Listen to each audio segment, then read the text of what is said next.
బులెటిన్లో మరో breaking news చూస్తున్నాం. రాష్ట్రంలో కలకలం రేపుతున్న ఎమ్మెల్యేలకు ఎర కేసులో ప్రత్యేక దర్యాప్తు బృందం నోటీసులు జారీ చేసిన నలుగురిలో ఒకరైన న్యాయవాది శ్రీనివాస్ విచారణకు హాజరయ్యారు. ఓ న్యాయవాదిని వెంటపెట్టుకుని శ్రీనివాస్ బంజారాహిల్స్ లోని కమాండ్ కంట్రోల్ కేంద్రానికి వచ్చారు.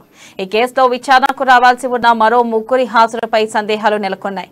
ఈ నెల 29 లోపు ఈ కేసు దర్యాప్తు పురోగతిని హైకోర్టుకు నివేదించాల్సి ఉండడంతో కీలక ఆధారాల సేకరణపై సిట్ అధికారులు దృష్టి సారించారు. ఇక సిట్ కార్యాలయంలో శ్రీనివాస్ ను ఇన్వెస్టిగేట్ చేస్తున్నారు అధికారులు. రామచంద్ర భారతి ఫ్లైట్ టికెట్స్ కొనుగోలుపై శ్రీనివాస్ ను ప్రశ్నిస్తున్నారు. ఇక రామచంద్ర భారతి నందకుమార్ సింహాయాజులతో ఉన్న సంబంధాలపై ఆరా తీస్తున్నారు.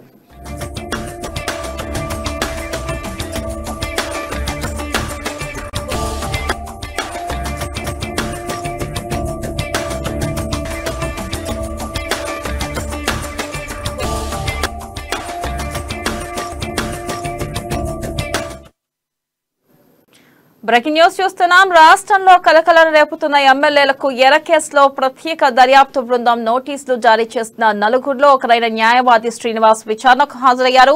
ఓ న్యాయవాదిని వెంటపెట్టుకుని శ్రీనివాస్ బంజారాహిల్స్ లోని కమాండ్ కంట్రోల్ కేంద్రానికి వచ్చారు.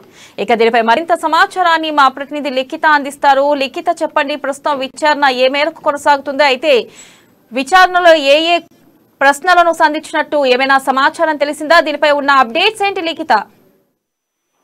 థ్యాంక్ యూ వెన్నెల. రాష్ట్రంలో కలకలం రేపుతున్న ఎమ్మెల్యేల కొనుగోలు కేసుల్లో ప్రత్యేక దర్యాప్తు బృందం నోటీసులు అయితే జారీ చేసిన నలుగురిలో ఒకరైన న్యాయవాది శ్రీనివాస్ విచారణకైతే హాజరయ్యారు. ఉదయం 10 గంటలకు విచారణకైతే హాజరైనట్టు తెలుస్తుంది. 11 గంటల నుండి అయితే విచారణ మొదలు పెట్టినట్లు కూడా సమాచారం అయితే ఉంది. అయితే జూబ్లీ హిల్స్ లోని కమాండ్ కంట్రోల్ కేంద్రం వైపు అయితే వచ్చారైనా ఈ కేసులో విచారణకు హాజరు కావాల్సి ఉన్న మరో ముగ్గురుపై అయితే ఆంక్షలు ఉండడంతో ఈ నెలలోపు వాళ్ళైతే హాజరు కావాలనే ఆదేశాలు అయితే ఉన్నాయి. ఈ నెల 29 లోపు ఈ కేసు దర్యాప్తు పురోగతికి హైకోర్టు నివేదించాల్సి ఉండడంతో కీలక అంశాలపై అయితే సిట్ అధికారులు దృష్టి పెట్టినట్టయితే తెలుస్తుంది. ఇక సిట్ కార్యాలయంలో శ్రీనివాస్ ను ఇన్వెస్టిగేట్ చేస్తున్న అధికారులు రామచంద్ర భారతి ఫ్లైట్ టికెట్ కొనుగోలుపై అయితే ప్రశ్నలు అడుగుతున్నట్లయితే తెలుస్తుంది.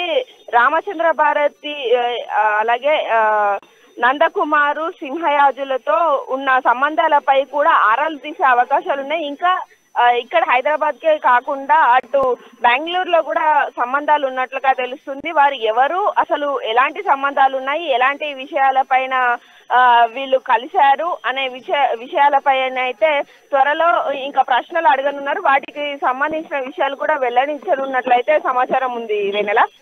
Right Likhitha, thank you.